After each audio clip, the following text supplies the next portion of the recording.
नमस्कार, fast plus news में आपका स्वागत है। मैं हूं अजय कुमार।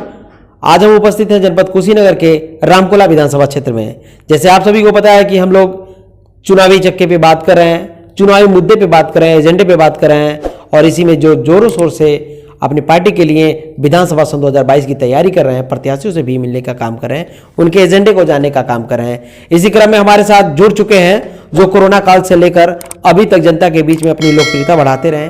कोरोना काल में इन्होंने जनता के बीच में काफ़ी सहयोग करने का काम किया है और विगत कई वर्षों से विधानसभा के प्रत्याशी के रूप में अपने विधानसभा की तैयारी कर रहे हैं। इसी क्रम में आज हमारे साथ उपस्थित हैं शेषमणि गौड़ जी, जो भारतीय जनता पार्टी से सन 2022 के होने वाले चुनाव के लिए विधानसभा में तैयारी कर रहे हैं। आइए इनसे बात करते हैं और जानने की कोशिश करते हैं इनकी तैयारी कैसी चली है।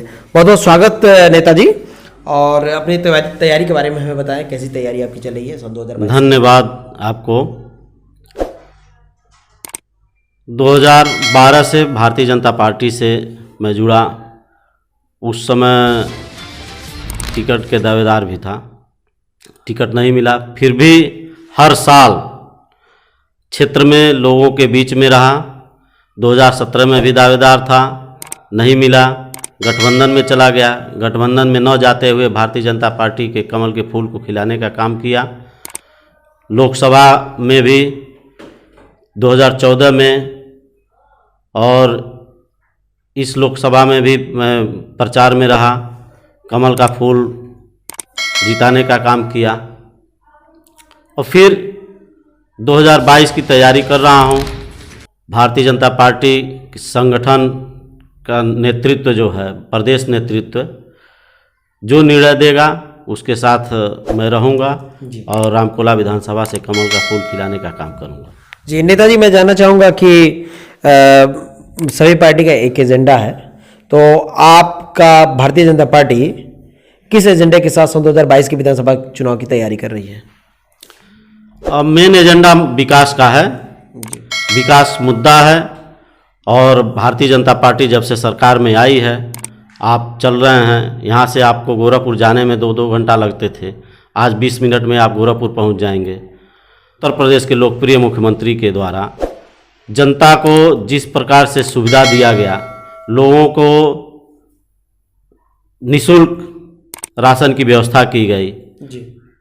देश के लोकप्रिय मुख्य प्रधानमंत्री जी, जो निचले स्तर तक जी, विकास को पहुंचाने का काम किया, जी, हर महिला को सम्मान दिया, जी, गैस सिलेंडर तक व्यवस्था हुआ, जी, शौचालय की व्यवस्था हुई, जी, सबको आवास की व्यवस्था हुई। जी, इस मुद्दे को लेकर के विधानसभा में हैं, लोगों को बता भी रहे हैं जी।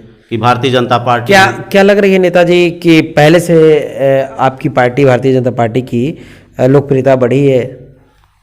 एकदम बड़ा है। आज पूरे विश्व स्तर पर यशस्वी प्रधानमंत्री का नाम है और कौन सा विकास है जो न किए हों। जी, क्या पहले से ज़्यादा सीट निकालने की तैयारी चल रही है? हाँ, एकदम पहले से ज़्यादा सीट निकलेंगी और भारतीय जनता पार्टी की सरकार बनेगी, यह मुझे पूर्ण विश्वास है। अभी हाल ही में आए थे आपके जनपद में ओम प्रकाश राजभर जी, जो पहले आपकी पार्टी से सम्मिलित रहे, और उन्होंने एक व्यंग्यात्मक भाषण दिए जिसमें उन्होंने बताया कि जो उत्तर प्रदेश के मुख्यमंत्री हैं और प्रधानमंत्री जो भारत के प्रधानमंत्री हैं, ये दोनों बहुत बड़े झूठे हैं। इसको लेकर क्या कहना चाहेंगे? सबसे पहले तो ओम प्रकाश राजभर जब भाषण देते हैं तो हंसी आता है कि जो व्यक्ति कभी राजनीति में सफल नहीं हुआ, जी, भारतीय जनता पार्टी में जुड़ने के बाद जी, वह विधायक होते हैं, मंत्री बनते हैं, जिस थाली में खाए उसी थाली में छेद किए, ऐसे व्यक्ति से क्या उम्मीद किया जा सकता है? यह हमेशा अपने लालच में इधर उधर भटकते रहेंगे और भविष्य में यह विधायक बनने लायक नहीं है। जी, ये भी ऐसा विपक्ष का कहना है कि भारतीय जनता पार्टी पूरे देश को बेचने का काम कर रही है और खोखला करने का काम कर रही है। इसको लेकर आप क्या कहना चाहेंगे? ये एकदम गलत है। इस तरह का कहीं भी कोई बात नहीं है। कोई भी बता दे कि कौन सा बेचने का कार्य मोदी सरकार किया है, कोई व्यक्ति यह नहीं बता सकता है कि मोदी सरकार कोई भी संस्थान बेचा है। यह सरासर गलत है। लोगों को भ्रमित करने का कार्य किया जा रहा है। आपकी जनता में काफ़ी अच्छी पैठ है। आप लगभग कई वर्षों से विधानसभा के बीच आप जाके अपनी विधानसभा की चुनाव की तैयारी कर रहे हैं।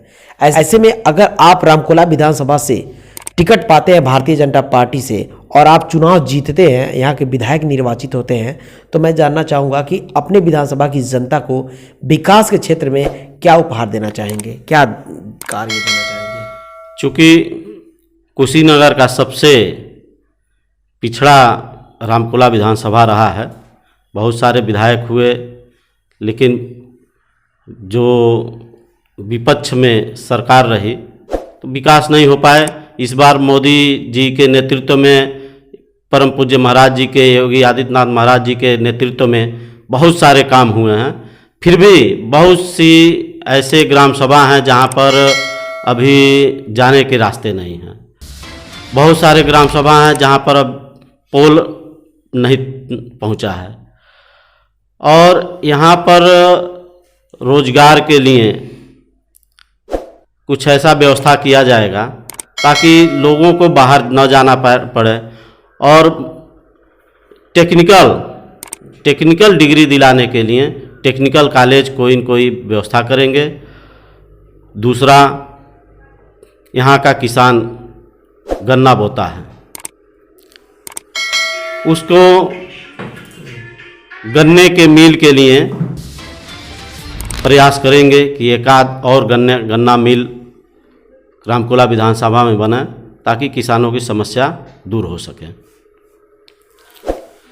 मैं जानना चाहूँगा नेताजी कि यदि आप इतने ज़ोरों शोर से मेहनत कर रहे हैं अपने विधानसभा में चुनाव के लिए, दिन रात एक करके कई वर्षों से मेहनत कर रहे हैं, अगली बार आपको टिकट मिलते मिलते कट गया, उसके बावजूद भी आप अपने विधानसभा में भारतीय जनता पार्टी के निर्देशों का पालन करते हुए नजर आए।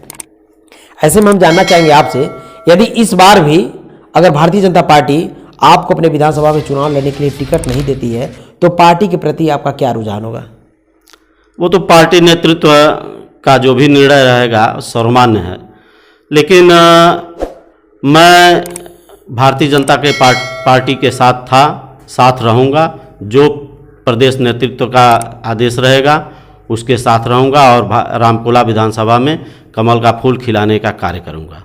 चूँकि ऐसा माना जाता है कि माननीय परम पूज्य योगी आदित्यनाथ जो उत्तर प्रदेश के वर्तमान मुख्यमंत्री जी हैं, ऐसा माना जाता है कि आपकी पैठ और पकड़ और माननीय मुख्यमंत्री जी के बहुत करीबी हैं आप और आपको बहुत सम्मान देते हैं, तो उनको लेके आप क्या कहना चाहेंगे और अपने टिकट को लेके क्या कहना चाहेंगे? परम पूज्य महाराज जी का आशीर्वाद रहता है और महाराज जी पूरे प्रदेश में सबका साथ सबका विश्वास के साथ काम कर रहे हैं और महाराज जी का जो भी निर्णय होगा वह सर्वमान्य है। हमको जो भी आदेश करेंगे उसके लिए मैं तत्पर रहूँगा। अंत में मेरे चैनल के माध्यम से हो रहे विधानसभा चुनाव को लेकर, अपने विधानसभा की तैयारी और पार्टी के विधानसभा की तैयारी को लेकर जनता से क्या अपील करना चाहेंगे? रामकोला विधानसभा की जनता से यही अपील करना चाहूँगा कि यहाँ से कमल का फूल को जिताने का कार्य करें, क्योंकि जो विकास भारतीय जनता पार्टी के द्वारा हुआ है आज तक नहीं हुआ है। भारतीय जनता पार्टी अगर सरकार बनता है तो राष्ट्र के लिए भी काम कर रही है और सबके लिए निचले स्तर तक के विकास पहुंचाने का कार्य कर रही है। कोई ऐसा व्यक्ति नहीं है जो यह नहीं कह सकता कि भारतीय जनता पार्टी के आने के बाद किसी भी प्रकार का जो योजना है वह हमें ना मिला है। धन्यवाद। आइए इनके समर्थकों से भी आप बात करते हैं। ये रहे शेषमणि गौड़ भैया जी जो काफ़ी विधानसभा में तैयारी कर रहे हैं। आइए हम इनसे बात करते हैं और जानते हैं। तो नेताजी, मैं जानना चाहूंगा अपने प्रत्याशी के लिए क्या कहना चाहेंगे? सर जी, मैं सच्चिदानंद सिंह उर्फ अडवाणी जी, पार्टी का मैं विगत 90 से ही सेवा कर रहा हूँ। और जब मैं हाटा विधानसभा में था तब भी मैं भारतीय जनता पार्टी का एक सिपाही बन करके घर घर जा करके माननीय अटल बिहारी वाजपेयी उस समय हमारे नेताजी हुआ करते थे, उनके आदर्शों उनके जो सोच थी भारत को अखंड भारत और राष्ट्रवाद के गौरव को लेकर के काम करते थे, हम उनके साथ लगा रहा। सर जी, 2012 में जब हमारा विधानसभा रामकोला में एडजस्ट हो गया तो माननीय शेषमणि गौड़ जी पुराने कार्यकर्ता, पुराने कार्यकर्ता रमापत गौड़ जी के साथ से लगे थे। और मैं अपने घर का एक बच्चा पा करके मैं बहुत आह्लादित हो गया कि कम से कम हमारे राष्ट्रवाद का एक झंडा ढोने वाला ऐसा व्यक्ति मिला है जो निस्वार्थ सेवा कर रहा है। और मैं इनके साथ दिन रात लगा हूं सर जी, और इनसे बढ़िया कोई प्रत्याशी रामकोला में मुझे नज़र नहीं आता है, क्योंकि मैं देखता हूं कि जब इंस्पेक्टिस पूरे जोर शोर थी हमारे मंडल में, रामकोला में घर घर लोगों में कोहराम मचा था। इन्होंने स्कूल के जाकर के छोटे नौनिहाल बच्चों को, मेरे साथ हम खुद देखे हैं कि पोलियो के तरह से ड्रॉप पिलाने का इन्होंने काम किया। इनकी श्रीमती जी भी डॉक्टर हैं, उन्होंने भी अपने क्लिनिक के माध्यम से चाहे जनता के बीच में जो भी मिलता है वो सेवा करती रहती हैं। कोरोना काल में भी इन्होंने बिना लॉक लगा के कोई की नहीं, घर घर जाकर के इन्होंने जो भी दवा थी। क्या अपील करना चाहिए सर जी? शेषमणि जी इतना बढ़िया जो जन जन के बीच का हमारे धरती के साथ चलने वाला व्यक्ति है, और सुख दुख दर्द में, यहाँ तक यूँ कहें कि किसी की अगर किसी गांव में अर्थी उठती है तो पहला कंधा देने का काम करता, तो ऐसे व्यक्ति को हम कहेंगे कि रामकोला की जनता हमको विधायक बना करके भेजा। और जो क्षेत्र का अधूरा विकास का काम है वो ऐसे व्यक्ति को जब पहुंच जाएंगे जिनका कोई जो दूर दूर तक जो ईमानदारी का डंका बजता है, ईमानदारी से काम होगा, सारे काम होंगे। धन्यवाद। तो ये रहे शेषमणि गौड़ जी, जो जनता के बीच में काफ़ी इनकी पैठ है और लॉकडाउन से लेकर अभी तक इस जनता के बीच में अपने कार्यों को अंजाम देते हैं और विधानसभा की जनता की समस्या को अपनी समस्या लेकर उनके हक और अधिकार की लड़ाई लड़ने के लिए ये पूरे विधानसभा में विख्यात हैं। इनकी पार्टी की बात अगर की जाए तो ये पार्टी के वरिष्ठ कार्यकर्ता हैं और बहुत दिनों से पार्टी के कार्यों में लगे हैं और निर्देशों का पालन करते हैं। तो आज हमारे साथ मौजूद रहे शेषमणि गौड़ जी, जो भारतीय जनता पार्टी से रामकोला विधानसभा 335 में तैयारी कर रहे हैं। अजय कुमार के